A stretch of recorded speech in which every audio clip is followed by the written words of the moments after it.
Hi viewers, ঘরে থাকা উপকরণ দিয়ে তৈরি করে ফেলুন বোরহানি, যা শরীরকে নিমেষে সতেজ ও চাঙ্গা করে তোলে এবং পেট রাখে ঠান্ডা।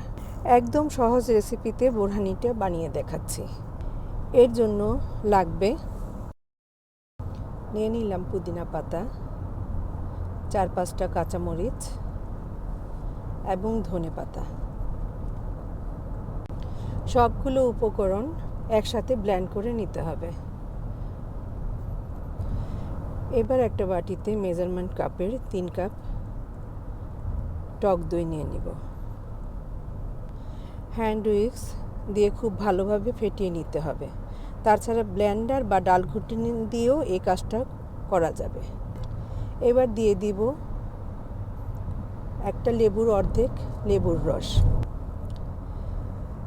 এবার দিয়ে দিব আগে থেকে ব্লেন্ড করা পুদিনা পাতা ধনে পাতার মিশ্রণ। অবশ্যই ছাঁকনি দিয়ে ছেঁকে নিতে হবে, নাহলে আঁশ থেকে যাবে, ঠিক দেখানোর মতো। দিয়ে দিব 1 চামচ ভাজা জিরার গুঁড়া। বিট লবণ দিব 1 চা চামচ, এটা টেস্ট বাড়াতে সাহায্য করে। দিয়ে দিব 1 টেবিল চামচ চিনি। সাধারণ লবণ দিয়ে দিব খুবই সামান্য।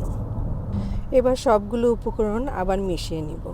বোরহানিটা কতটুকু পাতলা খেতে চান সেই অনুযায়ী পানি অ্যাড করবেন। আমি প্রথমে 1 গ্লাস পানি অ্যাড করে দেখে নিচ্ছি।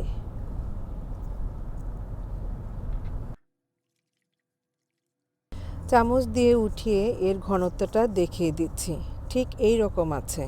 আপনি আপনার ইচ্ছা অনুযায়ী পানি অ্যাড করবেন। আমি এর ঘনত্বটা রাখবো ঠিক এই রকম। এটা বানিয়ে নর্মাল ফ্রিজে রাখতে পারবেন 2 থেকে 3 দিন। যে কোনো হেভি খাবারের পর 1 গ্লাস বোরহানি খাবারকে খুব সহজেই হজম করতে সাহায্য করে। আজকে একদম সহজ রেসিপিতে ঘরে থাকা উপকরণ দিয়ে বোরহানিটা বানিয়ে দেখিয়েছি। ভালো থাকুন, সুস্থ থাকুন, আর ভালো লাগলে কমেন্ট করুন। আল্লাহ হাফেজ।